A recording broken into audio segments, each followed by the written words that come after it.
अस्सलाम वालेकुम। आज बनाऊंगी मैं मसूरी तहरी, जो कि टेस्टी होने के साथ साथ स्पाइसी भी होंगी। ये तहरी इतनी टेस्टी होती है कि आप बार बार इसी को बनाना पसंद करेंगे।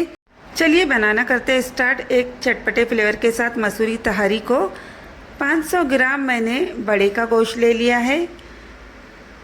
आप चाहे तो हड्डी वाले भी ले सकते हैं और बगैर हड्डी वाले भी। गोश्त को मैंने कुकर के अंदर डाल दिया है। इसके अंदर मैं डाल दूंगी 4 टेबल स्पून के करीब लंबी कटी हुई प्याज, 2 मीडियम साइज़ के टमाटर जिसे रफली चॉप कर लिया है मैंने, इसे भी डाल दूंगी। इसके अंदर जाएगा 2 टेबल स्पून अदरक लहसुन का पेस्ट और फिर इसके अंदर डालूंगी नमक। 1 टेबल स्पून नमक जाएगा। नमक आप अपने टेस्ट के अकॉर्डिंग यूज़ किया करें। इसके अंदर जाएगा पानी। तो पानी इतना डालना है कि गोश्त अच्छी तरह डीप हो जाए। इसे अच्छी तरह मिक्स करके कुकर की लीड लगा के इसे तकरीबन 1 सीटी फुल फ्लेम पर लूँगी और 10 मिनट स्लो फ्लेम पर पकाऊंगी। गोश्त को सिर्फ 50% ही पकाना है। गैस पर मैंने एक बड़ा सा पतीला रख दिया है। इसके अंदर 1 कप ऑयल डाल दूँगी। ऑयल आप अपनी मर्ज़ी के मुताबिक यूज़ कर सकते हैं। कुछ साबित गरम मसाले मैंने ले लिए हैं, जिसमें है 4 से 5 हरी इलायची, 2 दालचीनी के टुकड़े 2 से 3 इंच के, 1 बड़ी इलायची, 2 तेज पत्ते, 1 टेबल स्पून भरकर ज़ीरा। इसे पतीले के अंदर डालकर मैं कुछ सेकंड तक इसे अच्छी तरह फ्राई करूंगी। जब भी आप कोई भी बिरयानी, पुलाव वगैरह या तहारी बनाए तो इस तरह से बर्तन बड़ा ले, जिसकी वजह से पकाने में बहुत ही आसानी होती है। यहाँ पर मैंने 2 मीडियम साइज़ की प्याज ले ली थी, जिसे लंबा लंबा इस तरह से काट लिया है। इसे भी इसके अंदर डाल दूंगी और इसे गोल्डन फ्राई करूंगी। प्याज अच्छी तरह गोल्डन हो चुकी है। अब इसके अंदर मैं डाल दूंगी 1 टेबल स्पून भरकर अदरक लहसुन का पेस्ट। इसे इसकी स्मेल ख़त्म होने तक अच्छी तरह मिक्स करूंगी। फ्लेवर देने के लिए मैं कुछ मसालों का यूज़ करूंगी। 1 टेबल स्पून भरकर धनिया पाउडर, 1 टेबल स्पून लाल मिर्च पाउडर, ये तीखी वाली लाल मिर्च पाउडर है। 1 टेबल स्पून इसमें जाएगा गरम मसाला पाउडर, 2 टेबल स्पून इसमें जाएगा कश्मीरी लाल मिर्च पाउडर। ये कलर के लिए यूज़ करते हैं, इसे ज़रूर डालें, इससे कलर बहुत ही अच्छा आता है। 1 टीस्पून इसमें जाएगा ज़ीरा पाउडर, 1 टेबल स्पून इसमें सौंफ डालेंगे। आप चाहे तो सौंफ का पाउडर भी यूज़ कर सकते हैं, इससे टेस्ट बहुत ही अच्छा आता है। मसालों को अच्छी तरह मैं मिक्स करूंगी। फिर इसके अंदर जाएगा दही। तो तकरीबन 100 ग्राम मैंने यहाँ पर दही ले लिया था और इसे अच्छी तरह फेंट लिया है। इसे फास्ट फ्लेम पर ही पकाना है, नहीं तो इस स्टेज पर दही फटने के चांसेस होते हैं।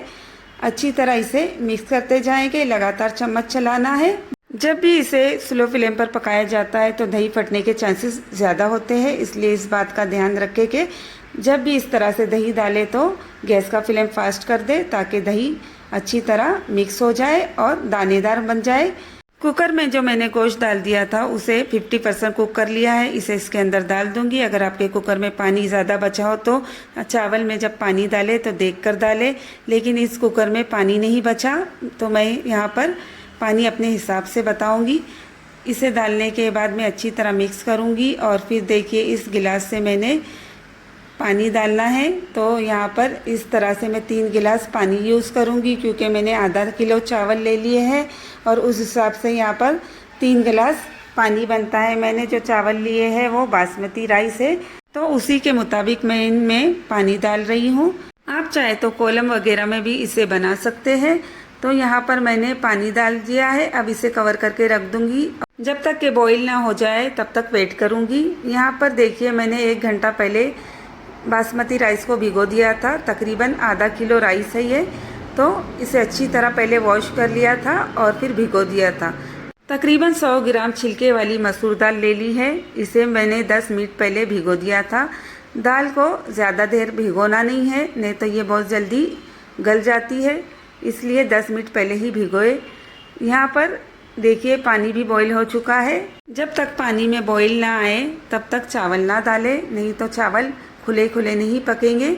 इस तरह से इसे डाल दूंगी और इसके अंदर फिर जो छिलके वाली मसूर दाल है उसे भी डाल दूंगी। दोनों अच्छी तरह पक जाएंगे इस तरह से। इन्हें इन्हें अच्छी तरह मैं मिक्स करूंगी और 2 स्लाइस नींबू की डाल दूंगी। नींबू की स्लाइस ज़रूर डालें, जिसकी वजह से चावल जो है वो खुले खुले पकेंगे और बहुत ही अच्छा लुक आएगा। 3 से 4 लाल साबित मिर्चें मैं इसके अंदर डाल दूंगी। अगर ज़्यादा तीखा पसंद ना हो तो स्किप कर सकते हैं। यहाँ पर मैंने 1 मुट्ठी पुदीना और 2 मुट्ठी भरकर धनिया ले लिया है। इसे अच्छी तरह काट लिया था, इसे भी इसके अंदर डाल दूंगी और इसे डालने के बाद मैं नमक डाल दूंगी। नमक मैंने पहले भी गोश्त के अंदर डाल दिया था।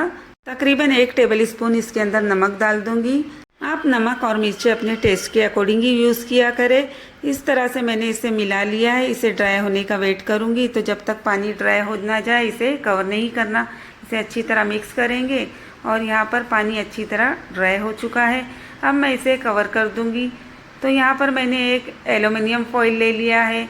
अगर आपके पास एल्युमिनियम फॉइल ना हो तो आप किसी कपड़े वगैरह से भी इसे कवर कर सकते हैं। पतीले के नीचे एक जाड़ा सा तवा रखकर 5 मिनट फुल फ्लेम पर और 15 मिनट स्लो फ्लेम पर पकाएंगे।